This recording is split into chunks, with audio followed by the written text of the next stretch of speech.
கால்வலி தீர என்ன படிக்கலாம்? கால்வலி இருந்தால் மருந்துதானே போட வேண்டும், என்ன படிக்கலாம் என்றால் புரியவில்லையே என குழம்புகிறீர்களா? இதோ ஒரு தகவல். முருகன் மீது 6666 பாடல்கள் பாடியவர் பாம்பன் சுவாமிகள். இவர் இயற்றிய சண்முக கவசம் புகழ்பெற்ற நூலாகும்.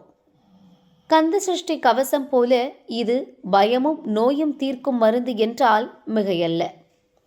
பாம்பன் சுவாமியின் 73வது வயதில் ஒரு விபத்து ஏற்பட்டது. மருத்துவர்கள் இவரால் இனி நடக்க முடியாது என சொல்லிவிட்டனர். ஆனால் சில பக்தர்கள் அவர் அருகே அமர்ந்து அவர் எழுதிய சண்முக கவசத்தை நம்பிக்கையோடு தொடர்ச்சியாக பாராயணம் செய்து வந்தனர்.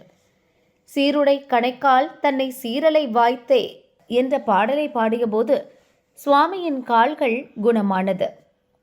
உயிரெழுத்துக்கள் 12, மெய்யெழுத்துக்கள் 18 ஆகிய 30 எழுத்துக்களை முதல் எழுத்தாக கொண்டு 30 பாடல்களுடன் பாடப்பட்டது சண்முக கவசம்.